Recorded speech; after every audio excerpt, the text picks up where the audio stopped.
Estamos de volta com o nosso Visão Geral de hoje, entrevistando o vereador Luiz Henrique Cirilo. Eu vou começar pela pergunta que eu deixei aqui já no final do outro bloco. O nosso querido amigo aqui de Limeira, José Luiz de Limeira, o que o entrevistado acha da palavra, do que foi dito pelo Jair Bolsonaro, lembrando a memória de Carlos Alberto Brilhante Ustra, que tido não, né?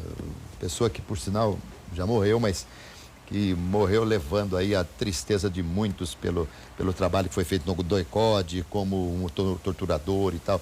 Como é que você viu aquilo? Lamentável. Infelizmente, em pleno século XXI, eu venho da área jurídica, como eu digo, com base humanista, e ver um deputado, uma pessoa que está tendo hoje um percentual, falando assim, 8% de pessoas que o apoiam para ocupar o cargo de presidente da República, vir defendendo uma tese, falando em homenagem, um voto em homenagem à lembrança. Então eu acho, ele perdeu a grande oportunidade de apenas votar, na medida que eram muitos deputados, existia um acompanhamento da população, todos os deputados sabiam, e acho que por estarem sabendo que estavam sendo acompanhados, eles começavam a fazer algumas menções a familiares, e o Bolsonaro perdeu a grande oportunidade de fazer o voto apenas. E deve responder por isso. Então, aliás, a OAB do Rio de Janeiro está cobrando. Está se posicionando. Né? É por isso. Eu havia falado sobre a OAB tem esse conceito, essa posição suprapartidária, sim, independente da sigla partidária daquele que emitiu essa opinião, mas eu acho que lamentavelmente ele falou e isso deve responder por isso. Cirilo, nós temos tanta pergunta para te fazer aqui, não vai dar tempo, mas você vai voltar outras vezes. Ele está protegido, refratário de uma maneira, por estar no Congresso e por ali ele poder falar o que ele quiser diante da imunidade parlamentar? Então, a imunidade ela serve para todos os setores. Vocês têm imunidade na Câmara aqui também? Nós na tribuna, mas isso não pode passar daquele comportamento cívico, daquele comportamento moral que um homem público deve ter. Mesma coisa aquele deputado que cuspiu no Bolsonaro, provavelmente vai se abrir uma comissão processante, deve se analisar, há imagens, inclusive, que foi premeditado e deve responder, inclusive, sendo passivo até de cassação, tanto o Bolsonaro como o Jean Willis. O Márcio da Silva Reginaldo, aqui do centro de Campinas, ele pergunta, vereador, o problema das enchentes na Orozimbo Maia e na Norte Sul, esses problemas nunca são resolvidos. Vocês cobram a prefeitura? Temos cobrado. Inclusive, nós temos cobrado e feito ações para que possa efetivamente resolver. São problemas crônicos. Nós temos hoje cada vez mais uma densidade de população ocupando a região central, a região próxima, e acaba canalizando todo para esses córregos, né? Então, precisa haver um desassoreamento urgente. A prefeitura começou ali próximo no entroncamento ali da Norte-Sul com a Norte-Sul com a Orozimbo Maia, mas está sendo ineficiente na medida em que grandes chuvas, em grandes quantidades, acaba sobrecarregando. Agora precisamos fazer a canalização. Enquanto ficar correndo essa água a céu aberto, corremos o risco e colocamos as pessoas em risco. O Cirilo, já se viu em a situação assim? Você já esteve perto da Orozimbo Maia e viu aquela água subindo e você está dentro do carro, não tem para onde sair? Não tive. Eu me encontrei numa situação dessa, você não pode imaginar o desespero que dá. O desespero que dá, eu subi em calçada, eu fui tentando, porque aquilo vinha subindo de tal forma, e o carro nessa hora, a partir do momento que você perde o controle do seu carro, você não sabe o que vai fazer. É muito rápido. Mas eu já estava preparado para sair do carro e deixar o carro ali.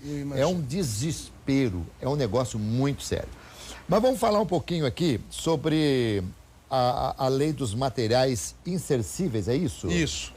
O que é material insercível? É material que você não pode reutilizar.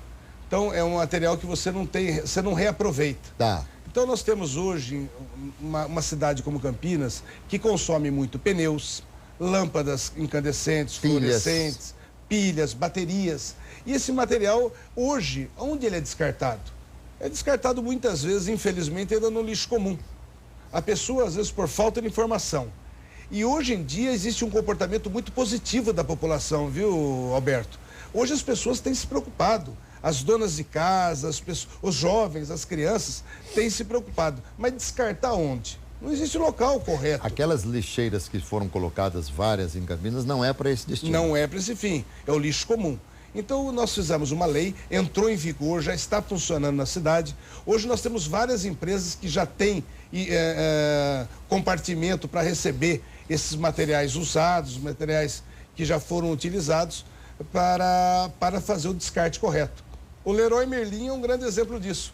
Hoje, na entrada do Leroy Merlin, você tem um espaço lá onde você pode depositar sua pilha, sua bateria, seu pneu. Tudo que o estabelecimento vender, ele é obrigado a receber. É obrigado. Sob pena de ele incorrer em multa e até lacração. Mas pera um pouquinho, você vai numa loja que vende pneu. Você vai lá e você tem 5, 6 pneus na sua casa lá que já foram usados. E você vai lá, ele é obrigado a pegar aquele de volta? Ele é obrigado a pegar o pneu. Se ele não quiser, o que eu faço? Você pode denunciar. Nós temos o telefone da prefeitura onde você denuncia. É 15 alguma coisa, não? É um 56, né? 56. Que você registra e deixa consignado a sua queixa, o fiscal constatando isso. Mas, Cirilo, que coisa interessante. Tem tanta coisa que nós não sabemos. Olha a importância de trazê-los aqui para explicar. E, Alberto, E na sequência, pegando um link com a pergunta anterior, muitos objetos como esse são colocados no meio ambiente. E isso faz... Provoca enchente lá depois. Enchente. Nós temos no bairro do São Fernando, onde pegou fogo ontem, em algumas casas, em alguns imóveis ali, alguns barracos propriamente ditos, nós tivemos o seguinte, nós temos constantemente aquela canalização ali, que está correndo a céu aberto. Se você passar lá, você vê colchões, sofás, cadeiras, então tudo deteriorado, joga ali, isso contribui, né? Para que ocorram as enchentes. E aquele mesmo córrego ali é o que vai desembocar ali na Norte-Sul, né? Então tudo isso contribui. Bom, estamos chegando no finalzinho do programa, deixa eu te perguntar aqui, a essa altura, faltando 6 minutos para as 3 horas da tarde, já está formada, o assessor já sabe, será que o Eduardo já sabe, está formada a comissão especial do Senado?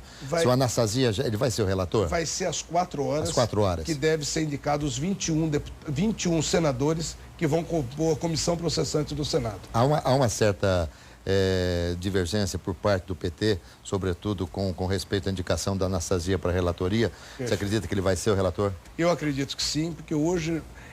uma questão também de maioria no Senado, né? Hoje existe o seguinte, evidentemente são movimentações políticas, nós temos senadores pró-impeachment como contrários ao impeachment, mas a tendência é que a Anastasia fique na presidência, a expectativa, nós do meio político, que somos a favor do impeachment da presidente, pelo menos do afastamento. Porque quando se fala de impeachment, ela ficaria afastada... Aí depois terá um outro julgamento. Ela ficaria afastada 180 dias para que a comissão processante possa investigar e dar a ela a oportunidade de se defender. É o devido processo legal. Se depois de provado, daí seria impeachmentado. Independente de quem é a favor ou contra o impeachment, o fato é que é um processo que deixou o nosso país a passos de tartaruga e nós estamos torcendo para que isso aí rapidamente acabe e que as coisas comecem a voltar efetivamente à normalidade. Meu querido, muito obrigado aqui pela tua presença. Só para finalizar, Carmangui ou Fusca, o que é que te agrada mais, assim, dos carros antigos? O Fusca. O Fusca, então tá bom. Falei isso aí porque eu sei que você tem 2 Fuscas bem antigos. Muito obrigado pela sua presença aqui, já levo o convite para que retorne outras vezes. Alberto, eu agradeço você a oportunidade, é sempre bom falar com você, a toda a equipe sua aí que acaba nos dando condições aí para a gente bater um papo, e eu agradeço e sempre me coloco à disposição. Muito bem. Meus amigos, eu conversei aqui com o Luiz Henrique Cirilo, que é vereador, vice-presidente da Câmara Municipal, autor de leis que nós discutimos, falamos aqui, e coisas, gente, que muitas vezes nós não sabemos. Temos tantos direitos e há tanta coisa importante para a gente saber, e é exatamente isso que o Visão Geral pretende mostrar. Pessoas que possam discutir assuntos importantes e relevantes para a nossa sociedade. Quero agradecer a você pelo carinho, pela atenção, lembrando que nós voltaremos amanhã às 14 horas e mais 15 minutos com outro Visão Geral. Tá bom, gente? Tchau, até amanhã.